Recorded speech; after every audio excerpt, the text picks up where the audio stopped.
देखिए आज जो हमें चैप्टर डिस्कस करना है फर्स्ट यूनिट का डेमोग्राफिक स्ट्रक्चर, ये हम डिस्कस करने वाले हैं, राइट। देखिए अगर आप डेमोग्राफिक की बात करते हैं और demographic structure of Indian society की बात करते हैं तो जो डेमोग्राफी है वो दो वर्ड से मिलकर बना हुआ है। The first is demo, the second is graphy, right. इन दोनों का एक ग्रीक ओरिजिन है। डेमो का मतलब क्या होता है? पीपल। ग्राफी का मतलब क्या होता है? डिस्क्राइब। इट मींस अगर आपसे पूछा जाए डेमोग्राफी का मतलब क्या होता है, it means description of people. मतलब यहां पर आप लोगों को डिस्क्राइब करते हो।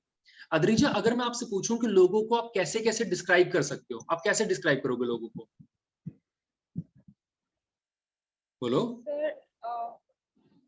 सर अकॉर्डिंग टू देयर आप हिंदी में बोल सकते हो जी। चलो तो पहला, जैसे आपने जेंडर के बेसिस पे बोल दिया, मेल है फीमेल है। आप लिटरेसी रेट के ऊपर बोल सकते हो कि ये पर्सन पढ़ा लिखा है कि नहीं है, राइट। और आप और किस में बोल सकते हो? एज के बेसिस पे बोल सकते हो, right. Right ma'am. Yes sir. ठीक है, तो यहाँ पर प्लीज बीच बीच में हाँ या ना करते रहना। तो यहाँ पर ये देखिए, अगर डेमोग्राफी की बात करते हैं तो डेमोग्राफी दो वर्ड से मिलकर बना हुआ, डेमो जिसका मतलब होता है पीपल, ग्राफी जिसका मतलब होता है डिस्क्राइब। तो यहाँ पर अल्टीमेटली आपको डिस्क्रिप्शन ऑफ द पीपल के बारे में बात कर रही है। डिस्क्रिप्शन ऑफ पीपल, लोगों को आप कैसे डिस्क्राइब कर सकते हो कि कितने मेन रहते हैं, कितने वुमेन रहते हैं, किस एज ग्रुप के अंदर रहते हैं, उनका स्ट्रक्चर क्या है, क्या वो लोग माइग्रेट करते हैं। फॉर एग्जाम्पल, जैसे आपने मुझे बोला कि आप आगरा से बिलोंग करते हो एंड आप आसाम गए थे स्टडी करने के लिए, राइट। आप उसके बाद दिल्ली आए हो स्टडी करने के लिए, तो it means there is a lot of migration. जैसे मैं यूपी से बिलोंग करता हूँ, ईस्टर्न यूपी से, तो मैं भी माइग्रेट होकर दिल्ली आया हूँ। So there is a lot of migration, right. Birth rate कितना है, डेथ रेट कितना, इन सभी चीजों को आप इस डेमोग्राफी में समझने की कोशिश करते हो। ठीक है, आई गेस इतना समझ में आ गया, राइट। ठीक है, चलो अब देखिए, अगर आप डेमोग्राफी की बात करते हो तो डेमोग्राफी में डेमोग्राफी के दो फॉर्म्स होते हैं। ठीक है, आप ये कह सकते हो कि डेमोग्राफी दो तरीके की होती है। एक बोलते हैं formal demography and the next is social demography. देखिए अगर आप फॉर्मल डेमोग्राफी की बात करते हो, फॉर्मल डेमोग्राफी क्वांटिटेटिव चीजों के ऊपर बात करता है, वो क्वांटिटी की बात करता है। ठीक है, जैसे अगर मैं आपको एग्जांपल दूं, आपने सुना होगा कि हर साल, मतलब हर 10 साल में सेंसेक्स होता है। सुना है? हेलो, देखिए आपने सुना है ना कि हर 10 साल के अंदर सेंसेक्स होता है, राइट। इंडिया में ये सेंसेक्स 1867 टू 1872 के बीच में शुरू हुआ था। देखिए आइडली जो शुरू हुआ था वो 1872 में हुआ था, बट क्योंकि एनसीईआरटी यहाँ पर 1867 टू 1872 देता है तो हम वही मान के चलेंगे। इंडिया में जो सेंसेक्स की शुरुआत हुई थी वो 1872 के अंदर हुई थी, बट 1881 के अंदर हम फुल फ्लेज तरीके से कर पा रहे हैं। ठीक है, अभी हमने 2011 के अंदर किया था, 2021 के अंदर हमें करना था, बट प्रॉब्लम ये था कोविड की वजह से बहुत सारे रिस्ट्रिक्शन लगे हुए थे और हम कैरी फॉरवर्ड नहीं कर पाए, राइट। तो देखिए हम बाद में बात करेंगे कि फॉर्मल डेमोग्राफी या सोशल डेमोग्राफी की इंपॉर्टेंस क्या है, बट ये समझना जरूरी है कि जब आप फॉर्मल डेमोग्राफी की बात करते हो तो it means you are referring to the quantity, और क्वांटिटी की जरूरत होती है, राइट। जैसे कि जब मोदी साहब दुनिया के सामने आते हैं, जब मोदी साहब इंडिया के सामने आते हैं, कुछ फैक्ट्स रखते हैं कि देखिए मेरी योजना से, या मेरे जो उज्ज्वला योजना है, उस उज्ज्वला योजना से बहुत सारे लोगों का भला हुआ है, या 5 लाख वुमेन को हमने एलपीजी सिलेंडर प्रोवाइड किया है। तो you are referring to the quantity, आप क्वांटिटी की बात कर रहे हो, फैक्ट्स की बात कर रहे हो, राइट। अगर आप सोशल डेमोग्राफी की बात करो, सोशल डेमोग्राफी में आप सोसाइटी की बात करते हो। सोसाइटी की बात करने का मतलब कि किस तरीके से जो आपकी सोसाइटी है वो सोशल एक्सपेक्ट को, इकोनॉमिक एक्सपेक्ट को, ऑन पॉलिटिकल एक्सपेक्ट को चेंज करता है। जैसे कि अभी मैंने जब बोला कि देयर इज उज्ज्वला योजना, ठीक है, आपने सुना है उज्ज्वला योजना के बारे में? नहीं, उज्ज्वला योजना मैम देखो, बीपीएल जो बिलो पॉवर्टी लाइन वुमेन है उनको गवर्नमेंट एलपीजी सिलेंडर प्रोवाइड करती है फ्री ऑफ कॉस्ट। ठीक है, तो यहाँ पर जो गवर्नमेंट है वो एलपीजी सिलेंडर प्रोवाइड कर रही है फ्री ऑफ कॉस्ट, राइट। अब मुझे एक बात बताइए, गवर्नमेंट ने इस केस में फैक्ट प्रोवाइड किया कि हमने 5 करोड़ बीपीएल वुमेन को सिलेंडर्स प्रोवाइड कर दिए, राइट। गवर्नमेंट ये बोल सकती है, बट ये तो सोचो, जब आपने बिलो पॉवर्टी लाइन जो लेडीज हैं उन्हें एलपीजी सिलेंडर प्रोवाइड किया, उससे बहुत सारी चीजें चेंज हुई, उनकी सोशल लाइफ चेंज हुई। पहले जब आप फ्यूल यूज करते थे, जो चूल्हा चलाते थे, उसमें आप वुडन फ्यूल यूज करते थे, उस वुडन फ्यूल की वजह से उनकी हेल्थ पे बहुत इंपैक्ट पड़ता था, राइट। पैसा एक इंपॉर्टेंट फैक्टर है। अगर आप चीजों को फ्री में दे रहे हो तो उन्हें अब पेड़ काटने की जरूरत नहीं है, राइट। तो ये सारी की सारी चीजें हम यहाँ पर पढ़ते हैं। तो अभी तक हमने ये सीखा कि डेमोग्राफी का मतलब क्या होता है, डिस्क्रिप्शन ऑफ पीपल, डिस्क्रिप्शन हम डिस्क्राइब कैसे करते हैं। फिर हमने देखा कि यहाँ पर आप फॉर्मल सोर्सेज के बारे में फॉर्मल डेमोग्राफी की बात करते हो, सोशल डेमोग्राफी के बारे में बात करते हो, राइट। उसके बाद हमने यहाँ पर ये समझने की कोशिश की थी कि सेंसेक्स कब शुरू हुआ। ठीक है, देखिए सबसे पहले जो सेंसेक्स की शुरुआत हुई थी वो अमेरिका में हुई थी 1790 में। उसके बाद आपका 18 सेंचुरी में या लेट 19 सेंचुरी में आप कह सकते हो, यहां पर यूरोप ने भी उसे अडॉप्ट कर लिया था और लेटर ऑन फिर इंडिया में भी आ चुका था। ठीक है, अब सवाल ये उठता है कि आपको डेमोग्राफी को स्टडी करना क्यों जरूरी है, या डेमोग्राफी को समझना क्यों जरूरी है। ठीक है, देखो इसको समझने के लिए आपको ये समझना होगा कि इसके दो बेसिक रीजन है। The first reason is emerging role of nation state. Emerging role of nation state का मतलब अब डे बाय डे गवर्नमेंट की जो रिस्पॉन्सिबिलिटी है वो बढ़ती जा रही है। मैम मैं फिर से बोल रहा हूं, इनकेस अगर आपको कुछ नहीं समझ में आएगा पूछ लेना। ठीक है, ठीक है मैम, ओके सर। ठीक है, आपको डरने की जरूरत नहीं है, या मतलब इतना बुरा नहीं दिखता वैसे तो। ठीक है, तो आप पूछ सकते हो इनकेस अगर कोई डाउट आता तो। सो यहाँ पर ये बोला जाता है कि यार डेमोग्राफी या स्टडी करना इसलिए जरूरी because of two reason. The first is nation state. The first is nation state का मतलब कि जो गवर्नमेंट है उसका रोल बढ़ता जा रहा है। मुझे एक बात बताइए, पहले जब राजा महाराजा होते थे they are not very much concern कि देश के अंदर क्या चल रहा है, वो इस बात से कंसर्न होते थे कि उन्हें कैसे रूल करना है। बट अब अगर गवर्नमेंट की बात करते हो तो गवर्नमेंट लोगों को राइट्स देना चाहती है, गवर्नमेंट हेल्थ केयर पे काम करना चाहती है, गवर्नमेंट एजुकेशन पे काम करना चाहती है, गवर्नमेंट मिलिट्री एस्टेब्लिशमेंट पे काम करना चाहती है, वो लॉ एंड ऑर्डर की सिचुएशन को इंप्रूव करना चाहती है। तो धीरे धीरे जो गवर्नमेंट का स्कोप है वो स्कोप बढ़ता जा रहा है, और इस स्कोप को अच्छी तरीके से डील करने के लिए उन्हें डेटा चाहिए। जो डेटा आपको कौन प्रोवाइड करेगा, डेमोग्राफी। ठीक है, दूसरा अगर आप देखो, दूसरी चीज हमारा पास जो स्टैटिक्स के नए नए टूल्स आने शुरू हुए हैं, राइट। आज आपके पास अगर डेटा है तो आप बहुत इजीली प्रिडिक्ट कर सकते हो कि इलेक्शन का रिजल्ट क्या आने वाला है। ठीक है, जैसे आप देखते हो ना कि एग्जिट पोल आ रहा है,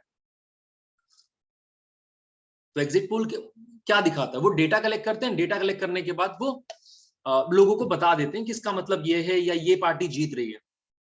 तो स्टैटिक्स, और स्टैटिक्स की मदद से आप बहुत सारी चीजें बता सकते हो, राइट, कि आने आप बहुत सारी चीजें प्रिडिक्ट कर सकते हो, राइट। तो यहां तक समझ में आया कि फॉर्मल सेक्टर या फॉर्मल डेमोग्राफी और जो आपका सोशल डेमोग्राफी है उसमें क्या फर्क है।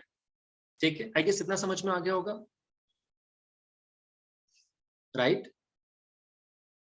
ठीक है, तो अभी तक जो चीजें हमने पढ़ी उसका एक बहुत सिंपल सा कंक्लूजन निकल कर आया कि भैया आपको डेटा क्यों चाहिए, क्योंकि अगर आपको कोई भी प्लान बनाने हैं या इकोनॉमिक डेवलपमेंट करना है या जनरल पब्लिक वेलफेयर के बारे में बात करनी है तो आपको न्यूमेरिकल डेटा चाहिए ही चाहिए। ठीक है, चलो इतना समझ में आ गया आपको। अरे हाँ या ना बोल सकते प्लीज, बोलो।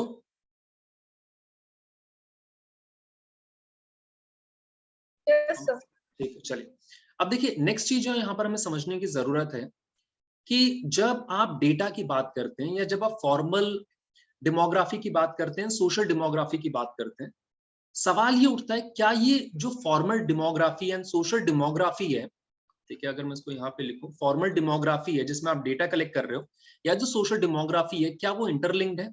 लोगों का मानना है हाँ इंटरलिंक्ड है, क्योंकि जब आपके पास डेटा आता है तो उस डेटा के बिहाफ पर आप बहुत सारे सोशल कंक्लूजन बता सकते हो। जैसे कि यहाँ पर एक पर्सन है इम्यूल डुर्गियम, ठीक है, उन्होंने बहुत पहले, ठीक है, एक चीज बोली जो सुप्रीम कोर्ट ने माना। देखिए सुप्रीम कोर्ट के जजमेंट आने से पहले बोला यह जाता था कि सुसाइड करना, ठीक है, is a criminal offence. Is a criminal offence का मतलब कि अगर कोई पर्सन सुसाइड कमिट करता है और बच जाता है तो उसको जेल हो सकती है। बट सुप्रीम कोर्ट ने बोला कि यार ये जो पर्सन है वो सुसाइड क्यों करता है, क्या पर्सनल रीजन की वजह से करता है, the answer is no. Society उसे प्रेशराइज करती है। फॉर एग्जाम्पल, अगर कोई पर्सन अनएम्प्लॉयड है, किसी पर्सन के पास जॉब नहीं है, तो उस पर्सन को पता है उसके पास जॉब नहीं है, बट ये सोसाइटी है ना कि भाई खाली बैठा हुआ है, कोई काम कर ले, ये कर ले, वो कर ले, जो ताने मारे जाते हैं, जो सोसाइटी प्रॉब्लम क्रिएट करती है, उसकी वजह से सोसाइटल रेट बढ़ रहा है। पहला। दूसरा, मुझे एक बात बताओ, सोसाइटी की रिस्पॉन्सिबिलिटी है कि लोगों को जॉब मिले, सोसाइटी ने जॉब नहीं दिलवाई ना। तो यहां पर अगर कोई पर्सन बोलता है ठीक है, सुसाइड करना वो उसका पर्सनल रीजन हो सकता है, बट इसके लिए सोशल कॉजेस भी रिस्पॉन्सिबल हैं जो हमें समझनी होंगी, राइट। देखिए, कई बार डिस्टिंक्शन करना मतलब मुश्किल हो जाता है, बट हमें ये करना पड़ेगा डिस्टिंक्शन फॉर्मल और सोशल डेमोग्राफी में, राइट। जहां पर आपका फॉर्मल डेमोग्राफी क्वांटिटी की बात करता है, सोशल डेमोग्राफी क्वालिटी की बात करता है। चलिए, अब इतना समझ में आ गया तो आगे बात करते हैं। देखिए, आगे एक इंपॉर्टेंट सा कॉन्सेप्ट है, the concept is of Malthusian theory. Malthusian theory की बात कोविड-19 के फेज में 2020 में बहुत हुई, ठीक है, मैं समझाऊंगा क्यों हुई। जो माल्थियंस थ्योरी है, मतलब जो उन्होंने आप ये कह सकते हैं 1798 में जब एक बुक लिखी थी, एक एसे ऑन पॉपुलेशन, तो उन्होंने एक चीज समझाई। उन्होंने बोला देखो यार, जो ह्यूमन पॉपुलेशन है ना, ठीक है, उन्होंने बोला जो ह्यूमन पॉपुलेशन है, ह्यूमन पॉपुलेशन ज्योमेट्रिक प्रोग्रेशन के अंदर इंक्रीज करती है। ज्योमेट्रिक प्रोग्रेशन मतलब 2, 4, 8, 16, 32, 64, 128 इस तरीके से इंक्रीज करती है, ठीक है।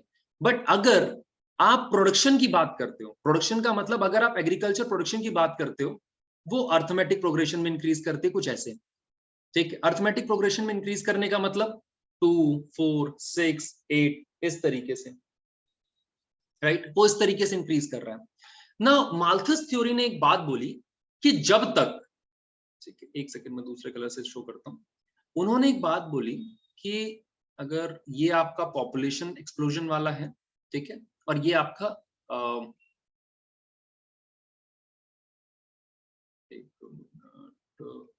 ठीक है, तो वो आपका पॉपुलेशन एक्सप्लोजन वाला है और ये आपका एग्रीकल्चर प्रोडक्शन वाला है, ठीक है।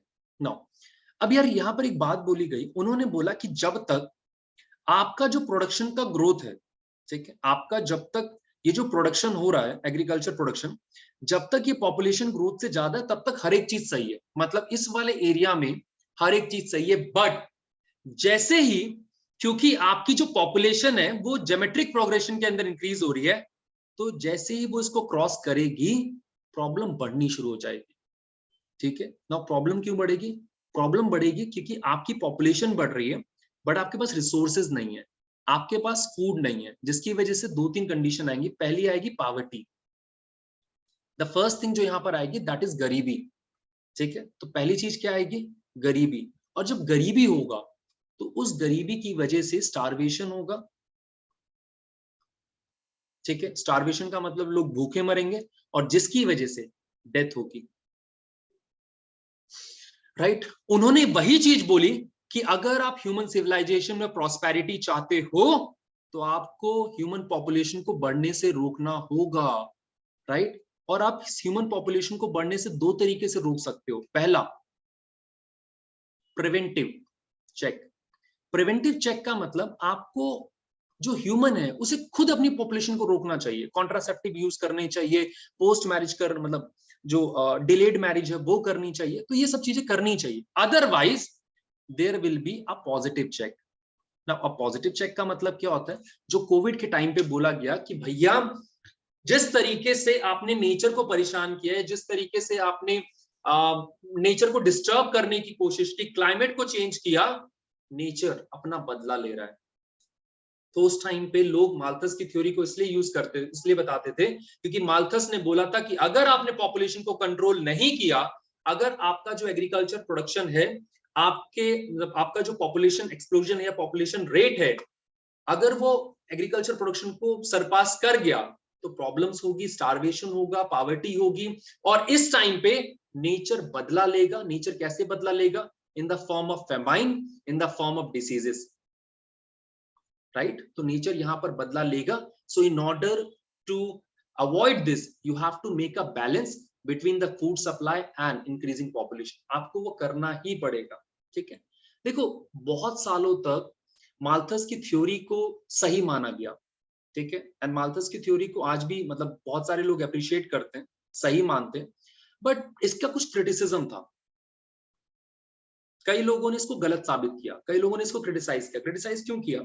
बिकॉज ये ग्रीन रेवोल्यूशन आने के बाद, अगर मैं इंडिया की बात करूं, इंडिया में ग्रीन रेवोल्यूशन आने के बाद हमने ये देखा कि हमारा एग्रीकल्चर प्रोडक्शन भी बढ़ रहा है, हमारा पॉपुलेशन ग्रोथ भी बढ़ रहा है, राइट। स्टिल हमारा जो लिविंग स्टैंडर्ड है वो बढ़ा है, ठीक है। जहां पर हम देख रहे हैं हमारा फूड प्रोडक्शन भी बढ़ा है, हमारा स्टैंडर्ड ऑफ लिविंग भी बढ़ा है।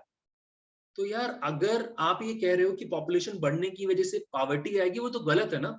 हमारा स्टैंडर्ड ऑफ लिविंग बढ़ रहा है, ठीक है। दूसरा, आप ये कह रहे थे कि प्रिवेंटिव पॉजिटिव चेक होगा, नेचर फेमाइन लेकर आएगी, डिजास्टर होगा। डिजास्टर आते हम कंट्रोल तो कर रहे हैं। कोविड आया, कंट्रोल किया ना हमने डेथ रेट को बहुत कम करने की कोशिश की, फेमाइन ऑलमोस्ट खत्म हो चुके हैं। दूसरा, यहाँ पे जो लिबरल पीपल थे, जो मासेस थे, उन्होंने एक बात बोली कि भैया आप ये कैसे कह सकते हो कि population growth is the reason of poverty. क्योंकि पॉवर्टी का मतलब गरीबी, गरीबी क्यों है? बिकॉज यार, because there is unequal distribution. Unequal distribution का मतलब रिच के पास बहुत ज्यादा पैसा है, जो गरीब लोग हैं उनके पास पैसा नहीं है। तो it is not because of population growth, it is because of unequal distribution of power. कुछ लोगों के पास बहुत पैसा है, अगर उस पैसे को थोड़ा बहुत ट्रांसफर कर दिया जाए गरीबी को, तो आप गरीबी को खत्म कर सकते हो ना। तो इसके लिए पॉपुलेशन ग्रोथ रिस्पॉन्सिबल नहीं है, इसके लिए कौन रिस्पॉन्सिबल है? इसके लिए सोसाइटी रिस्पॉन्सिबल है, ठीक है। चलिए आगे बात करते हैं। देखिए नेक्स्ट टॉपिक जो हम यहाँ पे डिस्कस करने वाले हैं, ठीक है, the next topic is theory of demographic transition. So theory of demographic transition. Theory of demographic transition का मतलब कि जो ट्रांजिशन है वो किस तरीके से बढ़ता है वो समझते हैं। देखिए हर एक कंट्री ने 3 डेमोग्राफिक ट्रांजिशन देखे हैं। Transition first, transition second, transition third, ठीक है। ट्रांजिशन फर्स्ट के अंदर आपका बर्थ रेट भी हाई होता है, आपका डेथ रेट भी हाई होता है। तो यहाँ पर पॉपुलेशन मोटा मोटी कंट्रोल में होती है, ठीक है, क्योंकि बर्थ रेट भी ज्यादा, डेथ रेट भी ज्यादा। फॉर एग्जाम्पल, अगर मान लीजिए 14-15 बच्चे पैदा हुए, उनमें से 8-9 मर जाते हैं, तो पॉपुलेशन कंट्रोल में है, काइंड ऑफ। सेकंड में क्या होता है, आपका बर्थ रेट तो बहुत ज्यादा है, बट डेथ रेट कम हो गया, ठीक है। डेथ रेट क्यों कम हो गया? क्योंकि आपने फेमाइन को कंट्रोल कर लिया है, आपने मेडिकल एडवांसमेंट आप लेकर आ गए हो, राइट। आपके पास अदरवाइज यार देखो ना, कोविड फैला इंडिया में, सिर्फ 5, मतलब बोलना नहीं चाहिए यार, मौत तो मौत होती है, बट 5 लाख लोगों की डेथ हुई, राइट। सो क्यों? बिकॉज मेडिकल एडवांसमेंट आ चुका है, हमने 1 साल के अंदर कोविड वैक्सीन बना ली, मेडिकल एडवांसमेंट। तो इस फेज के अंदर जब आपका बर्थ रेट बढ़ रहा है, आपका डेथ रेट बढ़ रहा है, सॉरी डेथ रेट कम हो रहा है, तो ये फेज होता है आपका पॉपुलेशन ग्रोथ का, या आप कह सकते हो कि पॉपुलेशन एक्सप्लोजन इसी फेज में होता है। द थर्ड थिंग इज, जब आपका बर्थ रेट भी कम है, आपका डेथ रेट भी कम है। Most of the develop countries के अंदर आप ये फेज देखते हो, most of the under develop countries के अंदर आप ये फेज देखते हो, right. So this is your theory of demographic transition, ठीक है। So this is your theory of demographic transition. Now the question arises कि भैया अगर डेथ रेट कम हो रहा है तो बर्थ रेट कम क्यों नहीं हो रहा? उसका रीजन क्या है? ठीक है, उसका रीजन ये है कि यार बर्थ रेट ना, और जो बर्थ होता है वो एक सोशियो कल्चर फिनोमिना है, हम आगे पढ़ेंगे इसके बारे में। एक socio culture phenomena, socio culture phenomena का मतलब ये सोसाइटी के नॉर्म्स में है। आप सोसाइटी के नॉर्म्स को इतनी जल्दी चेंज नहीं कर सकते ना, आप रिप्रोडक्टिव बिहेवियर को इतनी जल्दी चेंज नहीं कर सकते, क्योंकि चेंज लाना बहुत टफ होता है। एग्जाम्पल देता हूं, मान लो किसी एक लेडी की मदर इन लॉ है, ठीक है, मतलब सास है, ठीक है, उनके 14-15 बच्चे हुए थे, जिनमें से 8-9 की डेथ हो गई, राइट। तो अगर उनकी डॉटर इन लॉ आती है, अगर उनकी बहू आती है, तो बहू को क्या बोलेंगे? वो तो वही बोलेंगे ना, बेटा तुम 8-9 करो, तब जाके तुम्हारे 4-5 जिंदा रहेंगे।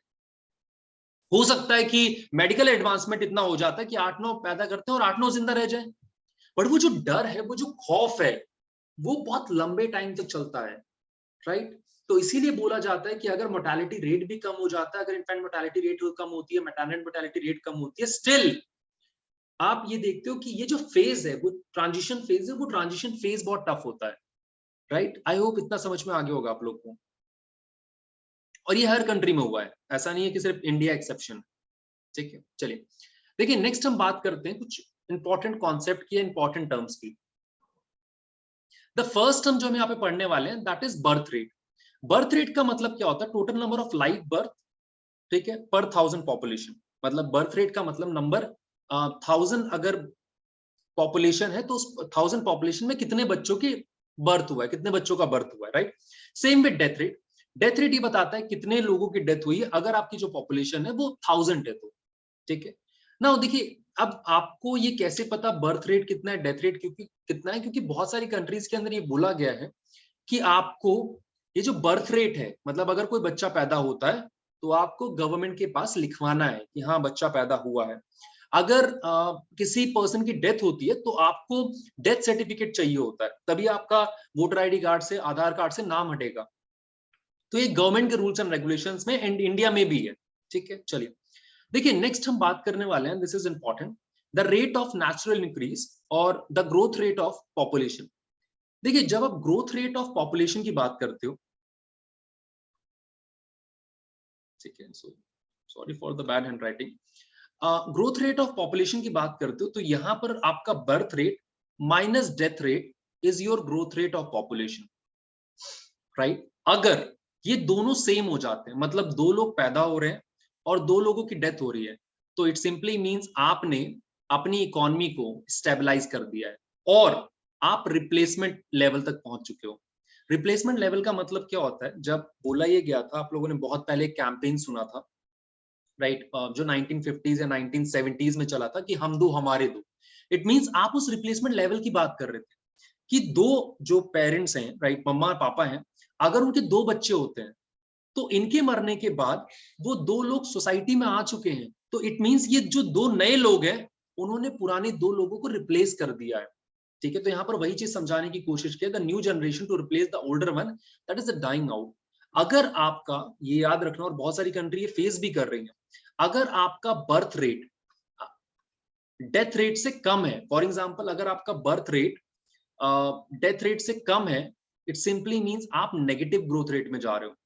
नेगेटिव ग्रोथ रेट बहुत खतरनाक होता है, ठीक है। जैसे जापान में, रशिया में, इटली में, ईस्टर्न यूरोप में, वहां पे लोग बूढ़े हो रहे हैं, वहां पे पॉपुलेशन नहीं है, राइट। एंड इसीलिए मोदी साहब बार बार आके बोलते हैं कि इंडिया की 63% जो पॉपुलेशन है वो वर्किंग पॉपुलेशन है, राइट। हम आपको दे सकते हैं, आपके पास पॉपुलेशन नहीं है, राइट। इस चीज को समझने के लिए देखिए, मुझे आगे समझाना है बट हम यहाँ पे डिस्कस कर लेते हैं। आपको ये समझना होगा एज कंपोजिशन। अब इतना डिस्कशन शुरू कर दिया तो यहाँ समझ, एज कंपोजिशन। देखिए एज कंपोजिशन में अगर 0 to 14 है तो इट मींस चाइल्ड है वो बच्चा। अब जो चाइल्ड है वो अपने पेरेंट्स के ऊपर इकोनॉमिकली भी डिपेंडेंट है, राइट, और बायोलॉजिकली अनरिप्रोडक्टिव है, ठीक है। अगर आप 15 to 59 की बात करते हो, ये आपकी वर्किंग पॉपुलेशन है, ठीक है। और 59 प्लस और 60 plus is your old age population. ये दोनों के दोनों, चाहे आप चाइल्ड की बात करो या ओल्ड एज पॉपुलेशन की बात करो, ये डिपेंडेंट पॉपुलेशन होती है। किस पे डिपेंडेंट? वर्किंग पॉपुलेशन पे। तो अगर किसी कंट्री की डिपेंडेंट पॉपुलेशन ज्यादा है, और आप कह सकते हो डिपेंडेंसी रेशियो ज्यादा, डिपेंडेंसी रेशियो का मतलब होता है number of dependent upon working population, right. अगर नंबर ऑफ डिपेंडेंट पॉपुलेशन ज्यादा है देन आने वाले टाइम में बहुत बड़ी प्रॉब्लम आ सकती है, क्योंकि इन दोनों का जो वेट है, इन दोनों का जो बर्डन है, वो सिर्फ और सिर्फ वर्किंग पॉपुलेशन पे आ रहा है। इंडिया एडवांटेजेस पोजीशन के अंदर क्यों है? बिकॉज हमारी वर्किंग पॉपुलेशन ज्यादा है, हमारे पास जो ओल्ड एज पॉपुलेशन है या जो बच्चे हैं वो रिलेटिवली कम है, राइट। हमारी वर्किंग पॉपुलेशन ज्यादा है, एंड इसी वर्किंग पॉपुलेशन की वजह से हमारे पास एक एडवांटेज आता है which is called demographic dividend. Demographic dividend का मतलब क्या होता है कि वर्किंग पॉपुलेशन ज्यादा होने की वजह से जो ये लोग हैं वो हमें ज्यादा प्रोडक्शन करके दे सकते हैं, हमारे ग्रोथ रेट में ज्यादा हेल्प कर सकते हैं। जैसे एग्जांपल देता हूं कि अगर आप किसी कंपनी के शेयर में पैसा इन्वेस्ट करते हो, अगर आपने किसी कंपनी में पैसा इन्वेस्ट किया है और वो कंपनी प्रॉफिट में जाती है तो आपको कुछ डिविडेंड देती है, कुछ पैसा देती है एक्स्ट्रा, ठीक है, अपने प्रॉफिट में से। सेम यहां पर भी है, क्योंकि हमारी वर्किंग पॉपुलेशन बहुत ज्यादा है तो ये वर्किंग पॉपुलेशन काम करके दे सकती है, राइट। और अगर ये वर्किंग पॉपुलेशन काम करके दे सकती है तो हमारे लिए बहुत बेनिफिशियल है, राइट। मैंने वही चीज समझाने की कोशिश की है यहाँ पर, demographic dividend, rising dependency ratio, ये सारी चीजें, राइट। चलिए नेक्स्ट देखिए। नेक्स्ट अगर आप बात करते हो, द नेक्स्ट जो हम बात करने वाले हैं दैट इज फर्टिलिटी रेट। देखिए फर्टिलिटी रेट का मतलब क्या होता है कि एक वुमेन तो अगर आप देखो तो वुमेन का जो रिप्रोडक्टिव एज होता है वो 15 to 49 है। 15 to 49 is considered to be the reproductive age of women। reproductive age of women का मतलब इस फेज के अंदर जो वुमेन है वो चाइल्ड को रेयर कर सकती है, बच्चे पैदा कर सकती है। तो फर्टिलिटी रेट ये बोलता है कि इस फेज के अंदर, ठीक है, कितने बच्चे पैदा हो रहे हैं, राइट। जब आप फर्टिलिटी रेट की बात करते हो तो ये क्रूड टर्म्स के अंदर लिया जाता है, मतलब आपने एज कंपोजिशन नहीं देखा कि 15 से 16 साल में अगर किसी लड़की की शादी होती है तो कितने बच्चे पैदा होते हैं, या 30 साल के बाद अगर किसी लड़की की शादी होती है तो कितने बच्चे पैदा हो सकते हैं, तो वो सारी चीजें, ठीक है। तो we have this total fertility rate, मतलब एक वुमेन अपने चाइल्ड बियरिंग और रिप्रोडक्टिव फेज के अंदर कितने बच्चों को बॉर्न कर सकती है। This is your total fertility rate और फर्टिलिटी रेट, राइट। ये एरिया टू एरिया वेरी करता है, ठीक है, ये बहुत सारी चीजों पर वेरी करता है। इसीलिए आप देखते हो कि जो मोदी गवर्नमेंट है उन्होंने वुमेन की जो मैरिज एज है वो 21 ईयर्स कर दी है। पर्पस क्या है, जितना डिलेड मैरिज होगा, जितनी लेट शादियां होंगी, उतना गैप कम होता जाएगा। फॉर एग्जाम्पल अगर किसी लड़की की शादी 16 साल में हो जाती है और 49 ईयर्स तक चाइल्ड बेयरिंग है, तो भाई वो आराम से 13-14 बच्चे पैदा कर सकती है। बट अगर किसी की शादी 30 साल की उम्र में हो रही है तो शायद 3 या 4 होंगे उस फेज के अंदर। तो ये समझाने की कोशिश हो रही है टोटल फर्टिलिटी रेट्स, ठीक है। चलिए next we talk about infant mortality rate. देखिए इन्फेंट मोर्टेलिटी रेट का मतलब क्या होता है, number of birth, sorry, infant mortality rate, mortality का मतलब होता है मरना। तो ऐसे कितने बच्चे हैं जो 1 साल के अंदर मर जाते हैं, ठीक है। मैटरनल मोर्टेलिटी रेट का मतलब क्या होता है कि ऐसे कितनी माँ है। देखिए जब भी एक बेबी बॉर्न होता है तो उस टाइम पे मम्मा बहुत पेन में होती हैं, राइट। न्यूट्रिशन की बहुत ज्यादा जरूरत होती है, तो बहुत सारी जो मम्मा है उनकी डेथ हो जाती है। So this is called maternal mortality rate. अगर किसी कंट्री में इन्फेंट मोर्टेलिटी रेट ज्यादा है, मैटरनल मोर्टेलिटी रेट ज्यादा है, वो इस बात को बताता है कि आपकी कंट्री के अंदर गरीबी बहुत है, ठीक है। क्योंकि गरीबी है तो लोग फूड को अफोर्ड नहीं कर पा रहे, लोग बेटर मेडिकल फैसिलिटीज को अफोर्ड नहीं कर पा रहे, उनके पास एजुकेशन नहीं है, इसलिए डेथ हो रही है। द नेक्स्ट टर्म जो हम यहाँ पर बात करने वाले हैं that is your life expectancy. Life expectancy का मतलब होता है कि जब भी कोई बेबी बॉर्न होता है तो आप ये मान के चलते हो कि कितने साल वो जिएगा। जैसे इंडिया की जो लाइफ एक्सपेंडेंसी है वो 68 ईयर्स है, ठीक है। इंडिया की जो लाइफ एक्सपेंडेंसी है that is 68 years. It means जब भी कोई बेबी बॉर्न होता है तो हम ये मान के चलते हैं कि ऑन एन एवरेज ये जो बच्चा है वो 68 ईयर्स तक जिंदा रहेगा, ठीक है। मतलब लाइफ एक्सपेंडेंसी बताता है number of years that an average person is expected to survive। यहां तक समझ में आ गया? बोले। Yes, sir. ठीक है, चलिए। आइए देखिए नेक्स्ट जो हम कीवर्ड यूज, मतलब जो नेक्स्ट टर्म यूज करने वाले हैं दैट इज सेक्स रेशियो। देखिए सेक्स रेशियो का मतलब क्या होता है, नंबर ऑफ फीमेल्स पर 1000 मेल। यहाँ पे जो आप सेक्स रेशियो की बात करोगे वो दो होंगे। पहला आपका एक होगा ओवरऑल सेक्स रेशियो, ठीक है, जहां पर आप सारी वुमेन को, या आप कह सकते हो सारी फीमेल्स को काउंट करोगे पर 1000 मेल। दूसरा आपका होता है चाइल्ड सेक्स रेशियो, ठीक है, ये हम बाद में देखेंगे चाइल्ड सेक्स रेशियो। बट जो भी आप सेक्स रेशियो की बात करोगे वहां पर हम दोनों के बारे में पढ़ेंगे, एक साथ ही पढ़ेंगे। The first is overall sex ratio, the second is child sex ratio. अगर आप यार ओवरऑल सेक्स रेशियो की बात करते हो, नंबर ऑफ फीमेल्स पर 1000 मेल की बात करते हो, तो आप ये देखते हो कि अगर मैं ओवरऑल पूरे वर्ल्ड की बात करूं तो वर्ल्ड में sex ratio is in the favour of females. Sex ratio जो है फीमेल्स के फेवर में है, ठीक है। अब यार फीमेल के फेवर में क्यों है, जबकि मैक्सिमम लोगों को बॉय चाहिए होता है, ठीक है। उसके पीछे रीजन है कि जब कोई भी एक बेबी गर्ल बॉर्न होती है तो उसके पास ज्यादा रेजिस्टेंस होता है डिसीजेस को लेकर एज कंपेयर टू मेल, ठीक है। As compare to boy baby जो गर्ल की रेजिस्टेंस पावर है टू डिसीजेस वो ज्यादा होती है एज कंपेयर टू गर्ल। दूसरा, ऐसा देखा गया है कि जो वुमेन है वो ज्यादा जीती हैं as compare to men. And इन्हीं दो रीजन की वजह से आप ये देखते हो कि डिस्पाइट द फैक्ट कि फीमेल इन्फेंटिसाइड होता है, फीमेल को मार दिया जाता है, राइट, लोगों को बॉयज चाहिए होते हैं एज अ हायर या एज अ बेबी, स्टिल आप देखते हो कि पूरे वर्ल्ड के अंदर जो वुमेन है उनका या जो सेक्स रेशियो है 1050 फीमेल है पर 1000 मेल। ठीक है, चलिए नेक्स्ट। अब यहाँ पर अगर इंडिया की बात करो, इंडिया में सेक्स रेशियो थोड़ा कम है, देखिए अब तो इम्प्रूव हुआ है काफी, ठीक है, बट इंडिया में जो सेक्स रेशियो था वो फीमेल के फेवर में नहीं था, अब होना शुरू हुआ है। अभी रिसेंटली 2021 की जो प्रोजेक्शन है उसमें ये देखा गया है कि जो वुमेन का मतलब जो ओवरऑल सेक्स रेशियो है वो वुमेन के फेवर में गया है। ठीक है, चलिए नाउ द नेक्स्ट, जो ये चीजें हम पिछली मतलब क्लास में डिस्कस कर चुके हैं, एज स्ट्रक्चर, जहां पर मैंने आपको बताया था 0 to 14, 15 to 64, राइट, तो वो चीजें हैं। डेमोग्राफिक डिविडेंड ये हम डिस्कस कर चुके हैं। आइए इंडिया के डेमोग्राफिक ट्रांजिशन को समझते हैं। देखिए इंडिया की डेमोग्राफिक ट्रांजिशन मतलब पूरे के पूरे जो हमने डेमोग्राफिक ट्रांजिशन देखे हैं उसमें हमने देखा है कि 3 फेजेस थे, first phase, second phase and third phase. ठीक है, इंडिया में ये कैसे हुआ वो समझते हैं। देखिए 2011 का जो डेटा आया, जो सेंसेक्स आया, उसने ये बोला है कि India is the second largest populous country in the whole world. ठीक है, तो इन द होल वर्ल्ड अगर आप देखते हो 1901 से लेकर 1951 तक अगर आप एवरेज एनुअल ग्रोथ रेट की बात करते हो, दिस इज मॉडेस्ट, मतलब 1.33%, बहुत नॉर्मल माना जाता है, राइट। इनफैक्ट आप ये देखिए 1921 के अंदर या 1911 टू 1921 के अंदर जो हमारा ग्रोथ रेट था वो नेगेटिव था। नेगेटिव इन द सेंस कि हमारा जो बर्थ रेट था वो कम था, डेथ रेट ज्यादा थी। क्यों? बिकॉज उस टाइम पे स्पेनिश इन्फ्लुएंजा फैला हुआ था।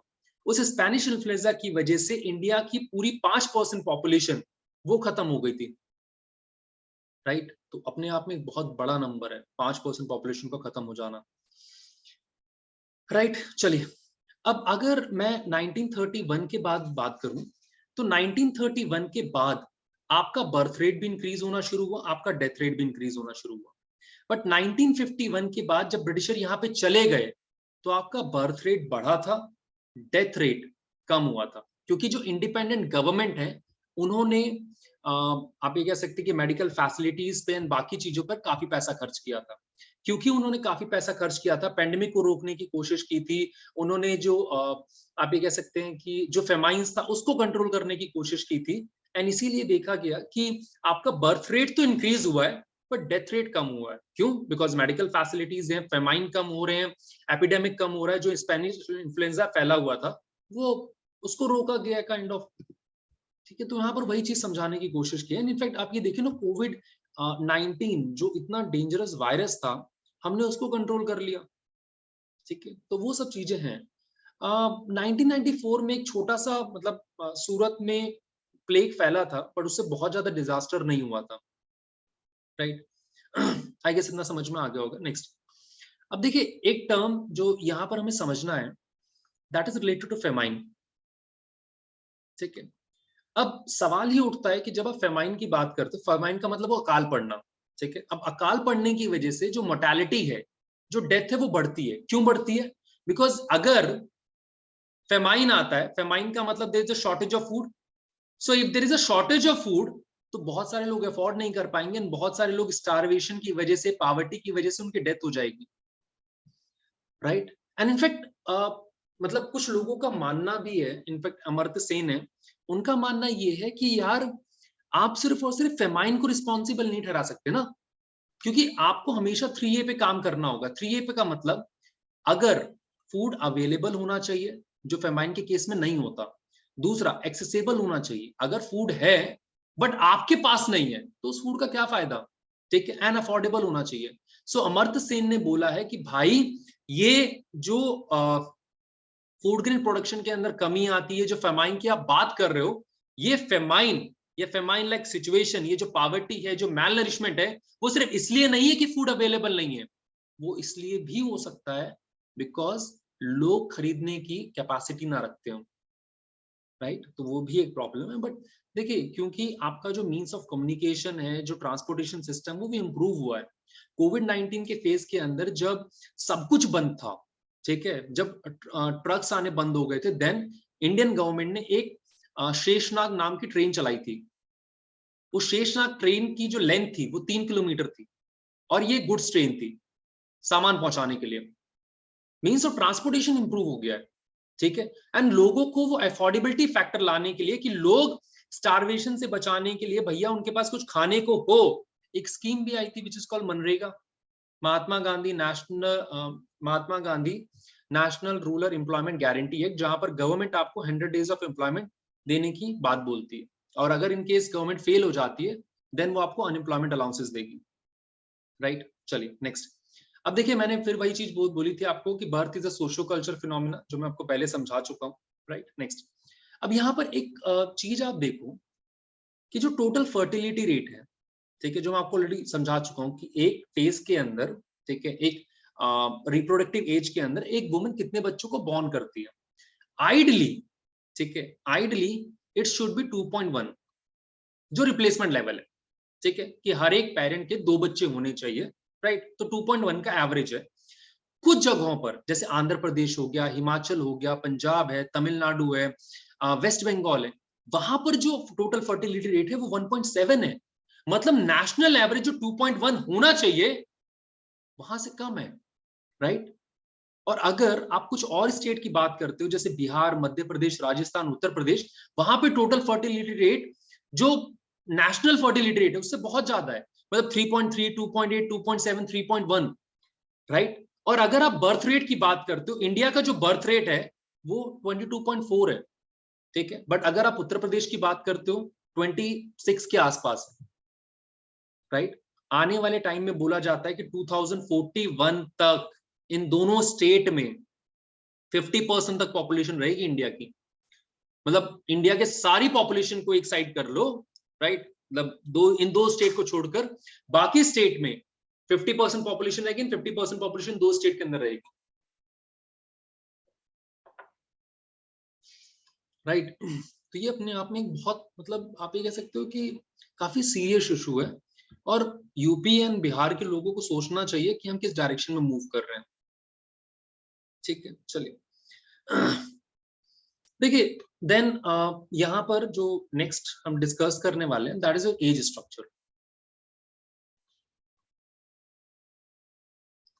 एज स्ट्रक्चर जो मैंने आपको भी समझाया, 0 to 14 या 0 to 15, 15 to 59 एंड 60 प्लस, ठीक है। नाउ अब अगर 0 to 14 या 0 to 15 की आप बात करते हो, यहां पर आपने देखा कि आपकी जो पॉपुलेशन है, मतलब 0 to 15 वाले एज ग्रुप के अंदर, ठीक है, 0 to 15 वाले एज ग्रुप के अंदर आपकी जो पॉपुलेशन है या आपका जो मतलब आप कह सकते हो कि जो पॉपुलेशन ग्रोथ है वो रिलेटिवली कम हुई है, मतलब आपका बर्थ रेट कम हो रहा है, राइट। जो यहाँ पर दिया है कि 42% से अब 29% तक आ चुकी है। आपका जो ये वाला वर्किंग एज है ये इंक्रीज हुआ है 53 to 63%।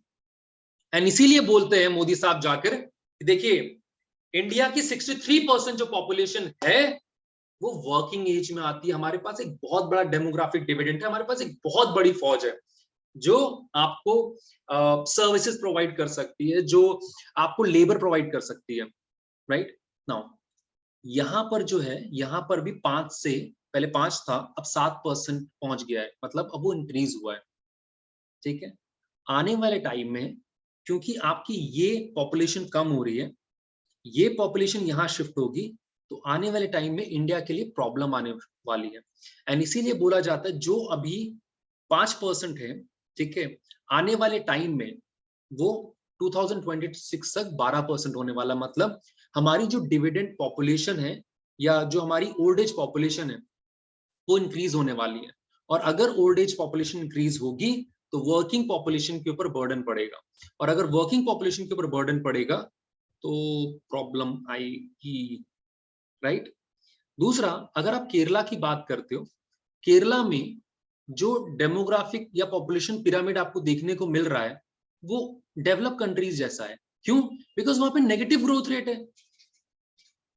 राइट? वहां पे टोटल फर्टिलिटी रेट बहुत कम है, जबकि आप यूपी बिहार की बात करते हो उनके पास यंगर पॉपुलेशन बहुत है। एंड यही वो रीजन है कि यूपी बिहार से बहुत सारे लोग केरला जा रहे हैं, बहुत सारे लोग यूपी आते, मतलब दिल्ली आते हैं, महाराष्ट्र जाते हैं, हर जगह मिल जाएंगे आपको। क्यों? क्योंकि उनके पास यंग पॉपुलेशन बहुत है, राइट? चलिए देखिए, नेक्स्ट टॉपिक जो हम आप डिस्कस करने वाले हैं that is your literacy.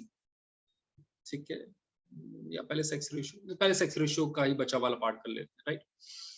The next जो हम यहाँ बात करने वाले हैं that is your child sex ratio, right? चलिए, सो द नेक्स्ट जो हम यहाँ डिस्कस करेंगे that is your child sex ratio. अब देखिए, child sex ratio 0 to 6 year age group के अंदर लिया जाता है, ठीक है? तो चाइल्ड सेक्स रेशियो जो है वो ओवरऑल वुमेन का नहीं लिया जाता, यहाँ पर ये देखा जाता है 0 to 6 ईयर में कितनी, मतलब नंबर ऑफ फीमेल्स पर 1000 मेल, ठीक है? आपको ये लिया जाता है ना। अगर आप देखो तो 1991 से 2001 के बीच में आपका जो चाइल्ड सेक्स रेशियो, मतलब नंबर ऑफ फीमेल जो गर्ल है वो ज्यादा पैदा हुई है, मतलब 6 पॉइंट का इंक्रीज हुआ है। तो आप ये कह सकते हो पर 1000 बॉय बेबी जो बॉर्न हो रहे हैं उसमें से 933 आपकी बेबी गर्ल है, ठीक है? दूसरा, उसके बाद अगर आप देखते हो तो फिर वो डिक्रीज हुआ है, ठीक है, 18 पॉइंट्स।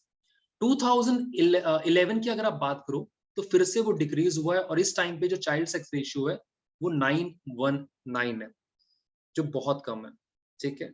उसके पीछे रीजन क्या है? उसके पीछे दो रीजन है। पहला, हर किसी को बेबी बॉय चाहिए, मतलब वो लड़का होना चाहिए। क्यों? क्योंकि वंश आगे कौन बढ़ाएगा? लड़का बढ़ाएगा। हमारे साथ आगे कौन रहेगा? लड़का रहेगा, राइट? तो जो सोच है कि लड़का ही वंश को आगे बढ़ाएगा, लड़का ही साथ रहेगा, उन्हें जरा यूपीएससी का रिजल्ट देखना चाहिए। यूपीएससी में टॉप जो 3 गर्ल्स, मतलब जो कैंडिडेट हैं, जो टॉप, जो 3 टॉपर हैं वो गर्ल्स हैं, राइट? बट छोड़िए, यहाँ पर अगर देखा जाए तो स्टार्टिंग में अगर आप 9 स्टेट की बात करते हो और यूनियन टेरिटरीज मिला ले तो वहां पर जो चाइल्ड सेक्स रेशियो है वो 900 से कम है। हरियाणा में तो बहुत कम है, 800 से नीचे है, 793 है, राइट? इनफैक्ट अगर आप देखते हो तो हाँ, ये कह सकते हो केरला में थोड़ा बहुत ठीक है, 964, एंड सबसे ज्यादा इस अरुणाचल प्रदेश 972। हमारा जो नेशनल है वो 919 है। चलिए ठीक है, जो उत्तर प्रदेश है, दमन दीव है, हिमाचल प्रदेश है, राइट, ये जो कंट्रीज है मध्य, यहाँ पर ठीक है 925 के आसपास है। बट अगेन प्रॉब्लम है, और ऐसा नहीं है कि गर्ल चाइल्ड पैदा नहीं हो रही।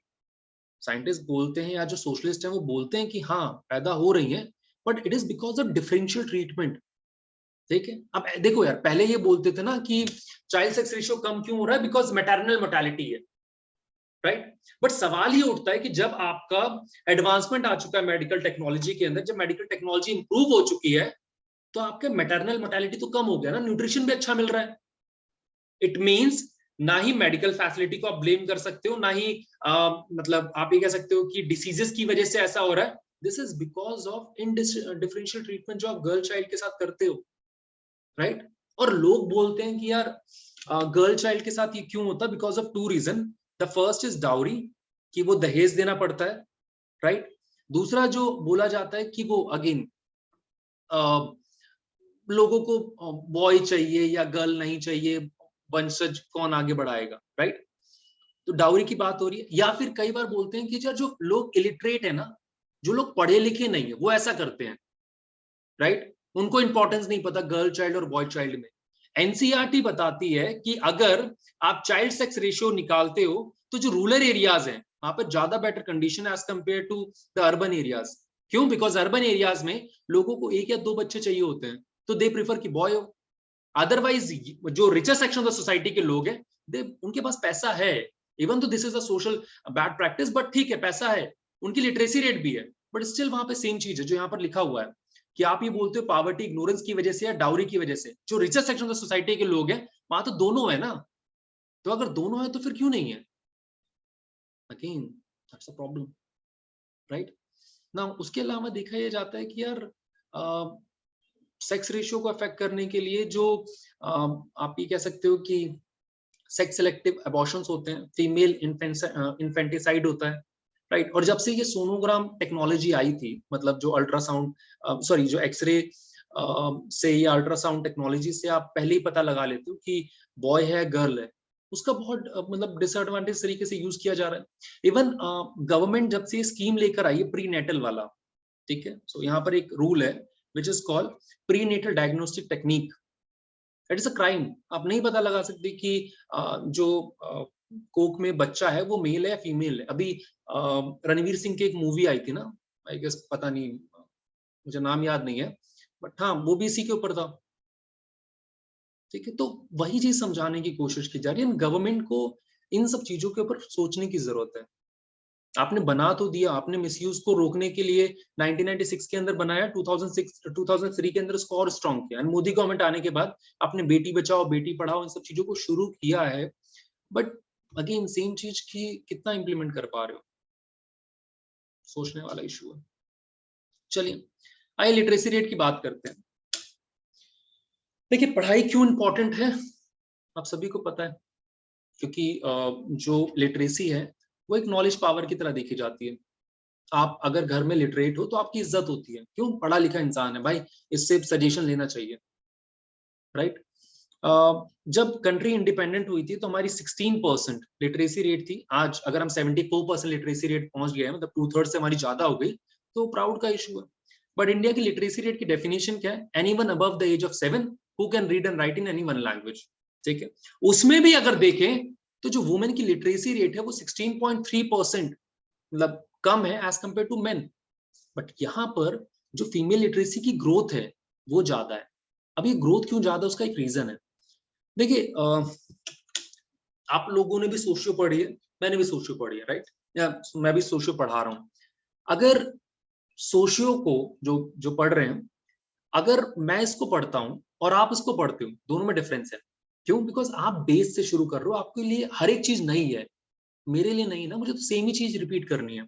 आपका बैच है, आपको भी सेम चीज पढ़ानी है, राइट। कोई दूसरा बैच आएगा, सेम चीज पढ़ानी है, ठीक है। एग्जाम्पल्स अलग हो सकते हैं, मतलब करंट अफेयर में चीजें अलग होती हैं तो वो समझानी है, बट सेम ही होता है, बट आपके लिए सीखने के लिए है। तो यहाँ पर जो वुमेन का परसेंटेज है, या जो जो वुमेन है उनकी लिटरेसी फास्टर रेट से इसलिए इंक्रीज हो रही है बिकॉज उन्होंने बहुत बेस से शुरू किया है, बहुत रिलेटिवली लो लेवल से शुरू किया है। गांव में भी आज भी बहुत सारी लड़कियों को इसलिए नहीं भेजा जाता, राइट, कि यार लड़की है इतना दूर कैसे जाएगी। उस गांव में अगर कोई पढ़ रहा है तो बहुत बड़ी बात है, राइट। और आप वो सोचिए ना कि ऐसे भी तो सेगमेंट के लोग थे, राइट, जिनके पास एजुकेशन नहीं थी, जो सोशल डिसएडवांटेज सेक्शन से थे। बिहार में, रूरल स्टेट है, बिहार में वुमेन को या गर्ल को एजुकेशन नहीं दिया जाता, जबकि केरला में अगर देखा जाए तो 94% लिटरेसी रेट है, वो 100% तक पहुंचना चाहते हैं, राइट। और देखो, एक अगर यहाँ तो नहीं, बट एजुकेशन होना और ना होना वर्चुअस एज डिस्कस साइकिल बनाता है। फॉर एग्जाम्पल, अगर आपके पेरेंट्स एजुकेटेड हैं तो वो आपकी एजुकेशन पे खर्च करेंगे, वो आपकी एजुकेशन पे खर्च करेंगे, आपकी political power, economic power society में इंक्रीज होगी, राइट। सेम आप पेरेंट बनोगे, आप भी एजुकेशन पे खर्च करोगे, because you know the value of education, and education आपको कहां से कहां तक लेके जा सकती है, इसलिए स्पेंड करते हो। अदरवाइज क्या जरूरत है इतने पैसे खर्च करने की, सरकारी स्कूल में पढ़ाइयाँ हो रही हैं, राइट। स्टिल आपके जो पेरेंट हैं वो आपको अच्छे से अच्छे स्कूल में क्यों डालना चाहते हैं, the reason is very clear, कि वो आपके ऊपर इन्वेस्ट करना चाहते हैं, उन्हें एजुकेशन की वैल्यू पता है।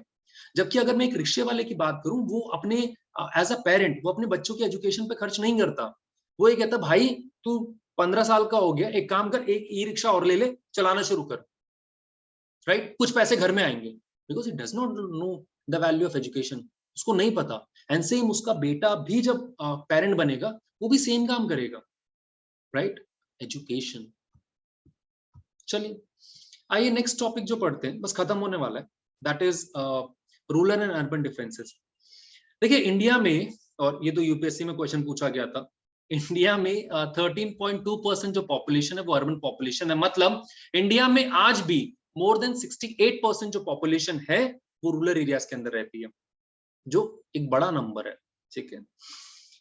अगर आप स्टार्टिंग में देखते हो तो ये 20th सेंचुरी की स्टार्टिंग में 11% थी, जो बढ़कर 28% हुई है। अब 2021 में या 21st सेंचुरी में हमारा ये नंबर 31.2% तक इंक्रीज हुआ है। ठीक है, देखिए अब सवाल ये उठता है कि जब आप इस तरीके की बात करते हैं कि रूरल एरियाज में मैक्सिमम लोग रहते हैं, तो क्यों, अगर रूरल एरियाज के अंदर रहते हैं वहां पर मैक्सिमम जो है वो एग्रीकल्चर देता है। बट अगर जीडीपी की बात करो, जिन लोगों के पास इको है उनको पता होगा जीडीपी क्या होता है, ग्रॉस डोमेस्टिक प्रोडक्ट, उसमें एग्रीकल्चर का कॉन्ट्रीब्यूशन इज जस्ट 1/6, कुछ भी नहीं है। सारा जो सेक्टर प्रोवाइड कर रहा है वो आपका सेकेंडरी सेक्टर या टर्शियरी सेक्टर प्रोवाइड कर रहा है, राइट। नाउ सवाल ये उठता है कि 11% से 31.2% तक अगर आपका इंक्रीज हुआ है तो क्यों हुआ है, राइट, उसके पीछे रीजन है। देखिए हम वेस्टर्न सोसाइटी से, अगर मैं दिल्ली में रहता हूं तो दिल्ली के जो बच्चों के साथ इंटरेक्शन होता है, they are very much influence by the western society, right. जो नेटफ्लिक्स है, अमेजॉन प्राइम वीडियो, वो जो देखते हैं उसी को रेप्लिकेट करने की कोशिश करते हैं। यहाँ पर ऐसे ही बच्चे होते हैं जो जिनको हिंदी नहीं आती, राइट। साउथ दिल्ली में जाइए, साउथ दिल्ली में they have a more fluent English as compare to Hindi. क्यों? क्योंकि वो वहां से सीखते हैं, राइट। सिमिलरली गांव में अगर कोई पर्सन है तो उस मास मीडिया की मदद से, कम्युनिकेशन चैनल, देखिए इंस्टाग्राम हर जगह है क्योंकि नेट हर जगह पे है, तो वो अर्बन लाइफस्टाइल को जीना चाहता है। वो जिस तरीके से चीजें कंज्यूम करते हैं उस तरीके से चीजों को कंज्यूम करना चाहता है, वो उनकी तरह बनना चाहता है। बिकॉज उसके हिसाब से, जैसे दिल्ली के बच्चों के लिए जो वेस्टर्न सोसाइटी है, जो अमेरिका के लोग है, ब्रिटेन के लोग है, they are more develop. Similarly जो रूरल एरिया में बच्चा है, जो रूरल एरियाज में लोग हैं, उनके लिए urban society is more develop.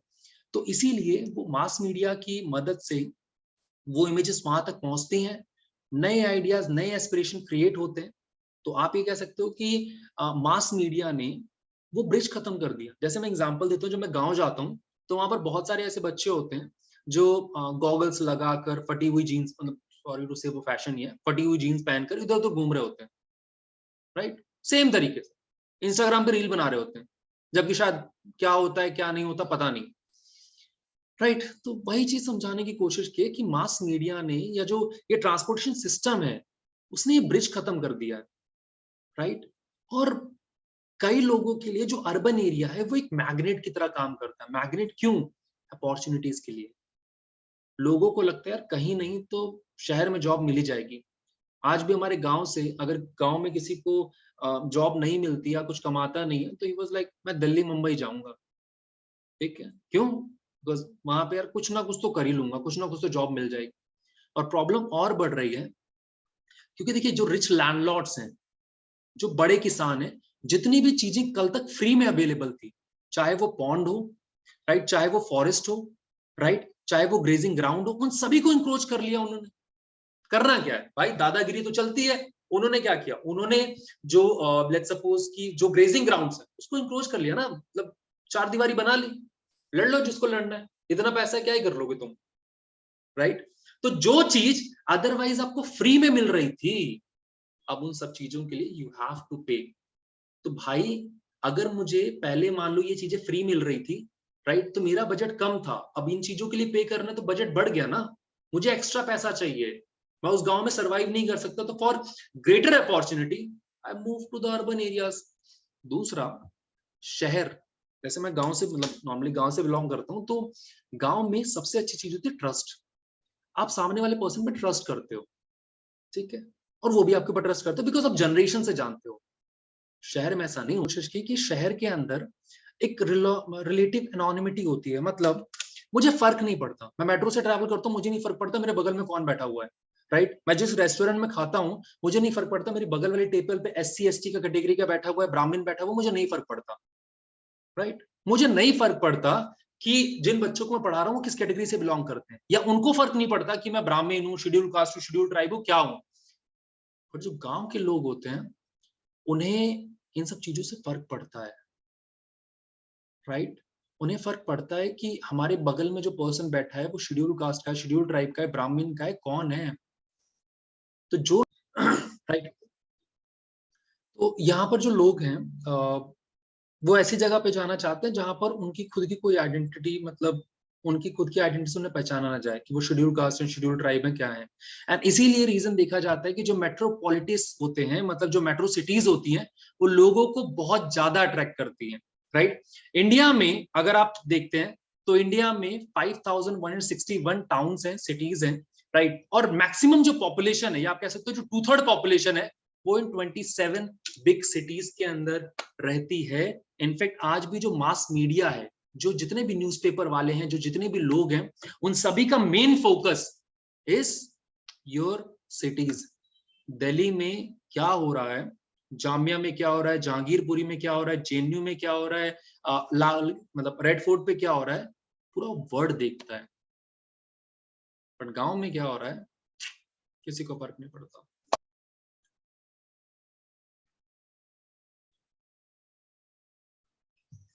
Next जो हम यहाँ बात करने वाले हैं, that is a population policy. Right, if you talk about the population policy कि इंडिया ने मतलब India is the first country, अगर साउथ एशिया की बात की जाए, कि जब उन्होंने मतलब 1947 के बाद ही हमने इस बारे में सोचना शुरू किया, और 1952 के अंदर हमारी खुद की एक नेशनल फैमिली प्लानिंग पॉलिसी थी, हमारा एक प्रोग्राम था। बिकॉज हमें ये पता है कि यार जो पॉपुलेशन है, ठीक है, ये पॉपुलेशन दोनों तरीके से काम कर सकती है। ये आपके ऊपर एक लाइबिलिटी भी बन सकती है, अगर आपकी पॉपुलेशन पढ़ी लिखी है, अगर आपकी पॉपुलेशन अवेयर है, ठीक है, तो वो आपके लिए एसेट है, आपको पैसा कमा के देगी। बट अगर आपकी पॉपुलेशन पढ़ी लिखी नहीं है, बीमार है, तो वो आपके लिए लाइबिलिटी है, राइट। तो यहाँ पर वही चीज समझाने की कोशिश की है कि जो पॉपुलेशन है उसको रेगुलेट करने के लिए आपने national family planning program create किया। पर्पस क्या था? पर्पस ये था कि rate and pattern of population growth को डिजायरेबल तरीके से स्टेबलाइज करना। ठीक है, कैसे स्टेबलाइज कर सकते हो? बर्थ कंट्रोल मेथड के साथ। यहाँ पे गवर्नमेंट फोर्स नहीं करेगी आपको कि बच्चे पैदा करने नहीं करने, राइट। यहाँ पर होगा क्या, यहाँ पर पब्लिक अवेयरनेस क्रिएट की जाएगी बच्चों को लेकर। देखिए 1975 टू 1976, अगर आपके पास पॉल साइंस है, आपको पता होगा कि इस फेज के अंदर इमरजेंसी लगी थी, इंदिरा गांधी ने इमरजेंसी लगाई थी। और इंदिरा गांधी के जो बेटे थे संजय गांधी ने फोर्थ स्टेरलाइजेशन करना शुरू किया था, जिसको नसबंदी कहते हैं। ठीक है, फोर्थ स्टेरलाइजेशन करना शुरू किया था।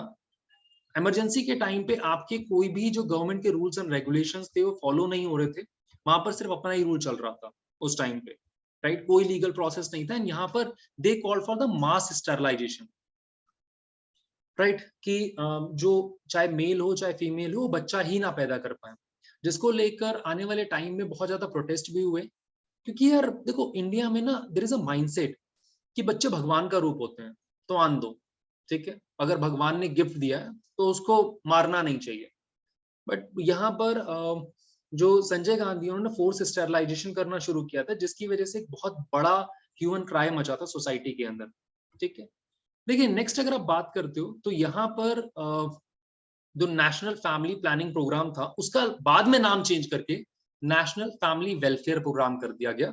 और यहाँ पर आपने सोशियो डेमोग्राफिक ऑब्जेक्टिव भी रखे।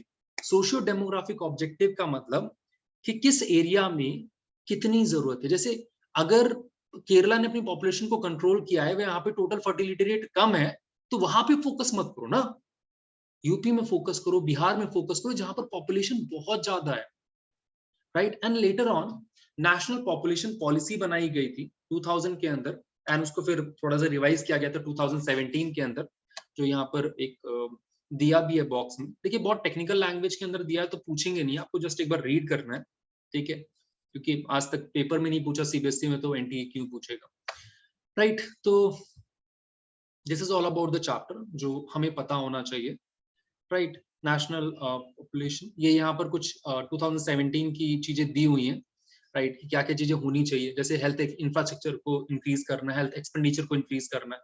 अभी तक हम अपनी जीडीपी का सिर्फ 1.15% रखते थे, राइट, उसको 2025 तक 2.5% करना है। लाइफ एक्सपेंडिचर 68 ईयर्स है, उसको 70 पहुंचाना है। सबसे ज्यादा जापान की है 86 ईयर्स, राइट। जो टोटल फर्टिलिटी रेट है उसको 2.1% पे लेके आना हर जगह पर, ठीक है, ओवरऑल 2.1% पे लेके आना है, राइट। तो वो सब वही चीज समझाने की कोशिश की है। तो एक बार खुद से इसे पढ़ लीजिएगा, इनकेस नहीं समझ में आएगा तो वी कैन डिस्कस, ठीक है।